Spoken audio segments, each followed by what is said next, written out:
कांग्रेस की महासचिव सांसद प्रियंका गांधी वाड्रा वो आज बिहार के दौरे पर हैं और वो पहले पटना में एक महिला संवाद कार्यक्रम में हिस्सा लेंगी, फिर 3 बजे मोतिहारी में एक जनसभा भी करेंगी।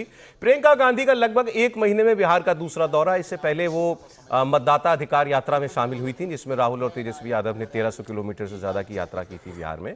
अच्छा, प्रियंका गांधी बिहार आ रही हैं तो इस पर गिरिराज सिंह बोले, केंद्रीय मंत्री, और उन्होंने कहा कि कांग्रेस को पहले रेवंत रेड्डी जैसे नेताओं की तरफ से बिहारियों पर दिए गए बयान के लिए माफी मांगनी चाहिए। गिरिराज सिंह ने कांग्रेस पार्टी को अर्बन नक्सल की ओर बढ़ती पार्टी करार दिया। मोतिहारी से शुरुआत करें, नकली गांधी का गांधी जी को प्रणाम करें।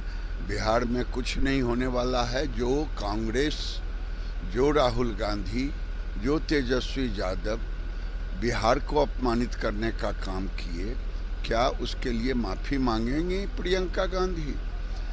जो कांग्रेस रेवंत रेड्डी को ला करके, स्टालिन को ला करके, रेवंत रेड्डी ने बिहार को गाली दिया, रेवंत रेड्डी ने हिंदू और बिहारियों को गाली दिया। प्रियंका गांधी माफी मांगेंगे इसके लिए? देश की स्थिति, कांग्रेस अब धीरे धीरे नेतृत्व हो रहा है, एक तरह से अर्बन नक्सल के रूप में जा रहा है, जिसको देश प्रेम कम देशद्रोह ज्यादा दिख रहा है। रेवंत रेड्डी की बात याद दिलाई गिरिराज जी ने, तो प्रियंका गांधी की बात याद दिलाता हूं। चरणजीत सिंह चन्नी पंजाब में बोल रहे थे और उन्होंने यूपी बिहार के लोगों के लिए स्लैंग के तौर पर यूज शब्द करते हुए भैये ये यहाँ नहीं आ पाएंगे, भैये ये नहीं कर पाएंगे, भैये पंजाब नहीं चलाएंगे, इस किस्म की बातें वो करी थी। और प्रियंका जी बगल में खड़ी केवल सुन नहीं रही थी, वो ताली बजा रही थी। ये वीडियो आप जाकर देख भी सकते हैं। नहीं, लेकिन बिहार जा रही हैं आज महिलाओं से, वो भी महिलाओं को एनर्जाइज करेंगी अपनी पार्टी के लिए। नहीं, कोशिश करें, अच्छा है। और प्रियंका जी देखिए लंबे समय से प्रयास कर रही हैं, जैसे राहुल जी पिछले 20 साल से कर रहे हैं, तो इनको भी लंबा समय हो गया। लड़की हूँ लड़ सकती हूँ अभियान चलाया था इन्होंने आधे में कहा था कि हम महिलाओं को टिकट देंगे, जिस पर विजय जी ने कहा कि जब जीत ही नहीं रहे थे तो दे दिया।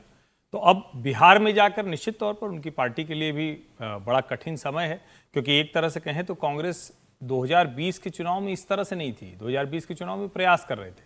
इस चुनाव में कांग्रेस पार्टी पूरी तरह से खुलकर सामने है कि हमें तो हमारा हिस्सा चाहिए। ये मतलब एक तरफ पार्टी के तौर पर कहें तो ठीक है, लेकिन जब देखते हैं क्या परिणाम के तौर पर, तो परिणाम के लिए तो प्रयास करना पड़ता है। प्रयास इतनी देर में प्रियंका जी शुरू कर रही, क्या प्रियंका जी को और पहले जाकर ये नहीं करना चाहिए था? बाकी निश्चित तौर पर चुनाव है तो सभी दलों के बड़े नेता जाएंगे, अब उसका कितना असर पड़ेगा, कितना वो प्रभावी होंगे, देखने वाली बात होगी। CWC में नहीं गई थी तो ये कहा गया था चूंकि आज जाना है तो इसलिए 4 दिन में 2 दौरे हो जाते। ये तो वो वाली बात हो गई कि कोई आदमी कहे कि अच्छा ठीक है भाई वहां जाना है, तो कहे ठीक है, वो एक साथ होगा तो घर में 4 न्योता पड़ा है तो कराएंगे।